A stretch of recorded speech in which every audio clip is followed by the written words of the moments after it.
Muy buenas noches, bienvenidos a Espacio Abierto y vamos a hablar de un evento que se va a celebrar este fin de semana y es que de nuevo el puerto de Curuxeiras acogerá a partir del sábado la cuarta jornada ya dedicada a la PISBE, eventos de bacallao, PISBE de Ferrol a Terranova y como todos los años, esta noche nos acompaña el portavoz de la comisión organizadora, Emilio Romero. Muy buenas noches. Buenas noches. Para contarnos todos los detalles de cómo se va a desarrollar este fin de semana, esta cuarta jornada ya. Esto es, lo que está claro es que ha venido para quedarse, ¿verdad? Sí. En principio sí, vamos, no se sabe nada do futuro que pode pasar, pero en principio Pero que sí, se mantenga ya durante 4 años consecutivos es muestra de que la cosa va a continuar. Con moito esforzo, pero bueno, estamos conseguindo repetir ano tras ano, sí. Empieza, como decíamos, a partir del sábado. Supongo que la ubicación no varía como años anteriores. Sí, tanto os actos do sábado como do domingo son na carpa que vai estar instalada no antigo muelle da frigorífica, no muelle de Curuxeiras, claro. O sea, donde están esas letras de Ferrol, ahí que no hai pérdida para que la gente sepa dónde ir, en esa carpa blanca. Enfrente xusto da oficina de turismo, o sea, que está céntrico todo, claro. Como decía, en esta ocasión se va a celebrar el 5 y el 6 de julio, coincidiendo sábado y domingo. En esta ocasión no va a haber esa exposición que ha habido otros años. No, a autoridade portuaria non considerou facer ningún tipo de exposición, entonces vamos a facer todos os actos nesa carpa, tanto sábado como domingo. Que son unos cuantos. Sí. Comenzamos, como decíamos, el sábado 5, esta jornada con coloquios. Va a haber 3. Vamos a ir uno por uno para que nos pueda detallar un poquito cuál es la idea o la temática en la que se va a centrar cada uno de ellos. El primero se titula Lo que ocultan las aguas de la ría de Ferrol. La verdad que el título ya llama a ir allí para saber qué es de lo que se va a hablar. Claro. ¿Quién va a impartir esta conferencia y de qué temas se va a hablar? Esta conferencia imparte David Fernández Abella, que é un arqueólogo que anda por todo o mundo participando en excavacións terrestres, pero que tamén é un experto en excavacións subacuáticas, estudiando os fondeadeiros romanos de toda Galicia, e máis das augas tamén da ría de Ferrol. Xa imparteu aí atrás unha charla na facultade aquí no campus, entonces agora ven a falar dos tesoros que ocultan, que hai debaixo das augas de Ferrol, que poderían potenciar incluso o turismo de mergullo, o turismo submarino que se está dando moito, porque temos hai pecios que son únicos no mundo. Entonces é moi importante o que vai a falar este home, porque as conferencias deste ano forman parte, como poñemos, de falar do noso patrimonio terrestre, marino e familiar. Por qué? Porque xa o dixemos desde a primeira vez que fixemos isto e que viñemos aquí, o contamos outras veces, que o que queremos é que Ferrol Vello dispoña dun museo das xentes do mar. Entonces, entre outras cousas, é moi importante conocer o noso patrimonio público, lógicamente, porque é de todos. Canto máis conozcamos, máis posibilidades hai de que se conserven en perfectas condicións, de que todo o mundo saiba o que temos, non solamente por conocimento, sino porque é noso, entón é importante sabelo. Habla de ese museo, de esa intención del Museo del Mar. ¿Cómo va esa iniciativa? Pois falei co Concello de Ferrol, ainda me chamou ayer o Concellal de Cultura, Pontefar, máis ca Deputación. Bueno, eu sigo insistindo aí na idea de que Ferrol Vello debe contar con un museo destas características. Ao mellor, agora que van a facer obras no baluarte de San Xoán, ao mellor era un sitio adecuado para eso, ou o edificio da aduana. ¿Y ese nuevo museo que pretende hacer el propio ayuntamiento, que dejaran una sala, un espacio a Ferrol Vello, qué le parece? Pero é que non é o mismo, o sea, a instalación dun museo en Ferrol Vello obedece a que é un espacio que, primeiro, está moi deteriorado, que sería convinte recuperar, é moi importante, si pode ser, empezando polo nivel cultural, é o kilómetro cero, do Camiño Santiago, cal ven moita xente de fora. Que sea justo en esa zona. Claro, penso que aí sería ideal, claro. O mar é o Museo do Mar, parece lógico, non? E non poñelo máis en terra. Entón, ahora que a idea, unha vez que Ferrol conte cun museo, vamos, que sea considerado museo o Torrente Ballester, parece ser que pode ter ramificacións a distintos museos. Entón, bueno, sería unha oportunidade tamén de... Esto ya lo ha hablado con Pontefaro, Sí, esas estamos posibilidades. falando dese tema. Y Sí. se ven visos, por lo tanto, hay Bueno, posibilidades. a todo o mundo lle parece moi ben a idea, tanto a autoridade portuaria como ao Concello, como a Deputación. O que falta é concretar cousas, claro. Temos incluso falado ca Universidade, ca Cátedra de Historia da Universidade de Compostela, eles están dispostos a participar neste proxecto, pero... Y además, vosotros ya tenéis bastante material, porque hemos Claro. podido ver que en estas últimas ediciones, con esa recopilación de imágenes... E que todo o que se expuxo nas salas, pois o meso está a disposición. Que pasa? Nosotros estuvemos facendo unha visita polos museos de Portugal, e hai un museo en concreto que é o de Esposende, que é o Museo Marítimo de Esposende, que é un local pequeno, é un edificio pequeno, teñen material, xa están desbordados de material. Por qué? Porque empezaron poñendo fotografías dos pescadores da zona, tal, e resulta que se deron conta de que moitas familias deses mariñeiros veñen a ver, porque moitos ni siquiera conocían a eses antepasados. Entón empezou a cousa bum bum e ahora están desbordados. Claro, hai que empezar por algo. Entón nosotros temos material, pero sabemos que a xente non deixa máis material porque non sabe que vai a pasar nin tal, non? Entón é moi importante ter un sitio físico. Aún a día de hoy creo que estaba esa página web en la que desde ahí sí. vais recopilando imágenes. ¿Seguís entonces con esa recopilación vía digital? Sí, o que pasa é que ten pouco éxito porque a xente non ve despois aquelo exposto en ningún sitio, non? Entonces o estamos usando como referencia, pero realmente non ten moito recorrido físico, ese é o problema, claro.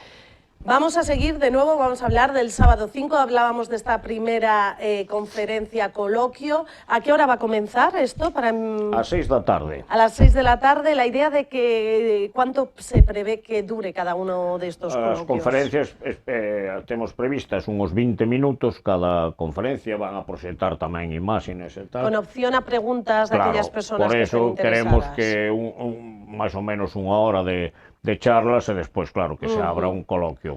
¿Quién va a poder ir allí? ¿El primero que llegue? ¿Hace falta inscribirse? No. Hai sillas para todo o mundo, o sea, sin problema ninguno.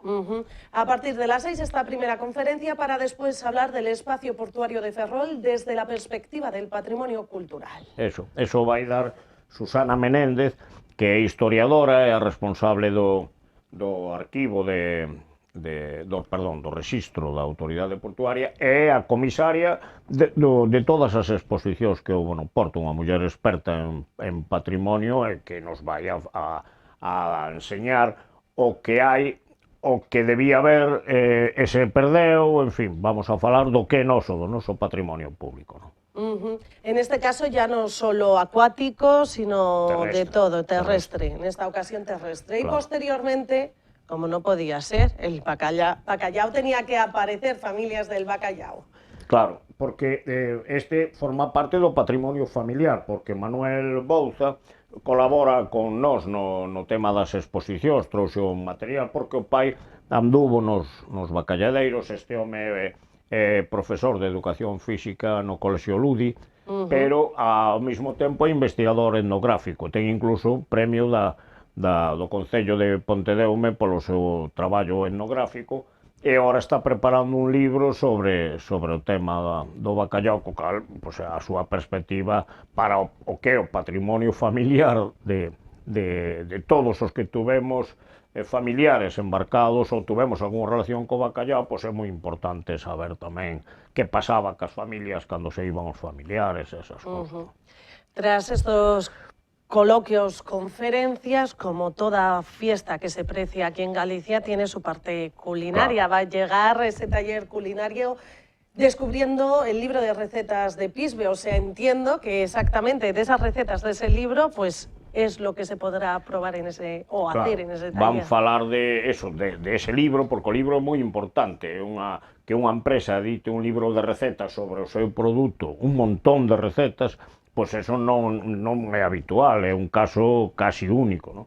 E que inda por riba señan da calidade dos dibuxos e das propias recetas, entre outras cosas, os dibuxos, pois isto está sacado do tipo de debuxos que hai aí, non? É que este diseñou Bruno López Teixeiro, que é un enamorado ainda encima deste tipo de debuxos, porque este home era famosísimo na súa época, non? Ahora que habla de eso y señala esa camiseta, creo que todo aquel que quiera puede hacerse con una de ellas. Sí, están agora mesmo á venta na tenda de Fe Camarista en Ferrolvello, ao lado da Iglesia do Socorro, e despois as temos a calquera da organización, pois nos pode encargalas ou avisarnos para que llas fagamos chegar, claro. Volvemos a hablar de ese taller culinario. ¿Quién va a participar? ¿Quién va a estar al frente de él? Os nosos cociñeiros de cabeceiros que levan preparando o bacallao nestas 4 eventos, bueno, polo menos 2 deles, outros 2 será o segundo ano. Un deles é Javier Vidal Pío, que é o xefe de cociña do Hospital Universitario de Compostela, desde hai anos. Outro, Víctor Rodríguez Verdes, é o ex responsable das cociñas do área sanitaria de Lugo. Bruno Millán está en activo, é chef da Xunta de Galicia.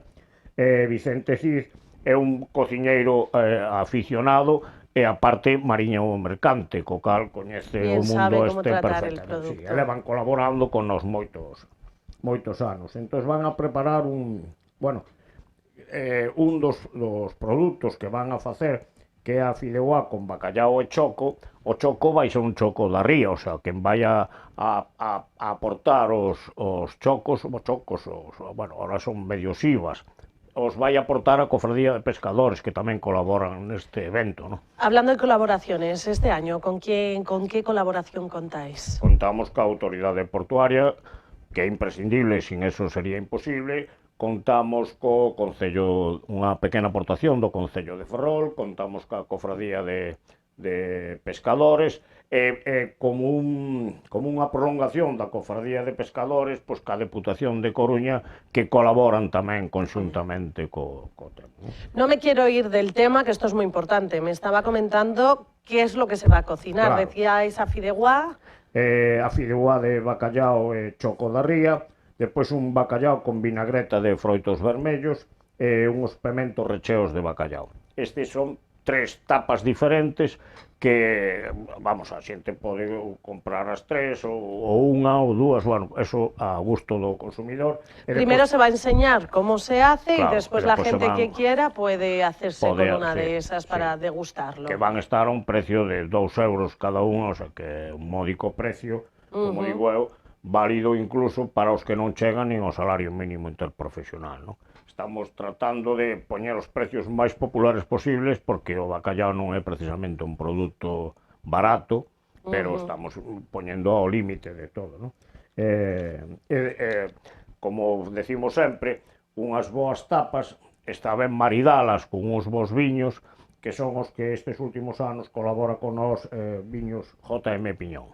Entonces, y después de comer un poquito es el momento de mover el cuerpo. Eso é. Habrá concierto. Sí, vai a facer o concerto Lidia India, que como casi todos, non, como todos os músicos que colaboran con nós habitualmente son da zona de Ferrolterra, que aquí temos grandísimos músicos. Entonces Lidia India presenta o seu novo disco que se chama Ata que o corpiño aguante.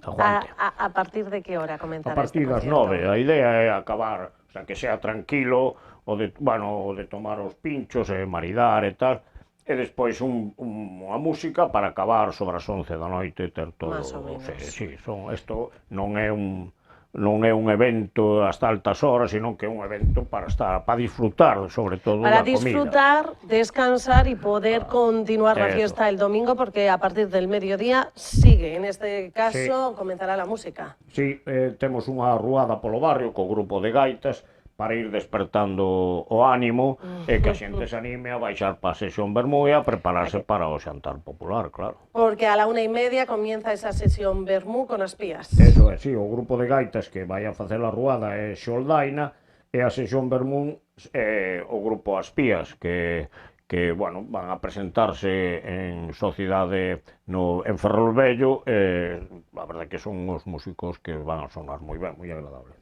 Y después llega ese xantar popular, como Aquí temos señalaba. aos mismos cociñeiros preparándonos unhas cocochas con garabanzos e espinacas e un bacallao con cogomelos en escabeche morno. O sea, Veo que cada año van cambiando las recetas, no se repite. claro, no. O sea, el caso es que cada año ir probando un plato diferente. En este caso, dos cada ano.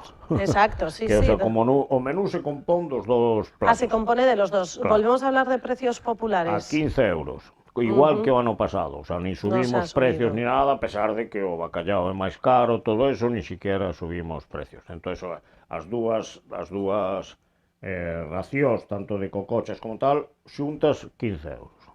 Menos que eso xa é imposible. La previsión de cuántas raciones cuentan poder nosotros suministrar. facemos ao redor de 200 racións de cada vez. Entonces, claro, porque o bacallao é un produto caro, non se pode ter ali preparadas 500 racións si vas a vender 200. El año pasado más o menos tuvisteis alrededor de unas sobre 200 racións. Sí. Para poder asistir a esta comida popular, ¿los tickets se pueden conseguir con anterioridad o es en ese mismo día? No, hai que collelos ali precisamente porque temos que saber, claro, que a xente se senta que está cómoda e non sei que, porque se quedan sitios libres e hai xente esperando para comer, pois non queda moi ben, entón vai por orden de chegadas. El tiempo es un factor importante y se prevé que este fin de semana sea un fin de semana bueno en el que no haga ni mucho calor ni frío, o sea que un día perfecto para poder celebrar y que además creo que no coincide ni con ninguna fiesta importante como años anteriores. En principio no. Porque creo recordar, no sé si fue el año pasado, que coincidió con la fiesta del pulpo. Sí, claro. Este año hubo suerte y... no seguinte fin ese de semana. Siguiente fin de semana. Sí, bueno, se va repartiendo. A veces non se sabe como funcionan as festas, porque o ano que coincideu co do pulpo, resulta que a xente, cando viña do pulpo, parou toda bueno, na pues festa. entonces... Claro, é que nunca se sabe como claro, funciona. Claro, visto así, claro, como... Non hai un método que digas, no, esto facemos así porque funciona. Non se sabe. Entón, o factor sorpresa tamén é importante neste caso. Sí, mira que hablábamos en anteriores veces que qué pena que coincidan dos fiestas así, pero bueno. Lo que sucede es que la comida popular, ¿de qué hora a qué hora será? Empezaremos sobre a 1:30 tamén a repartir y hasta que se terminen las raciones, claro. O sea, ya no hay hora, sino cuando se termine la cosa. Que se terminen, claro.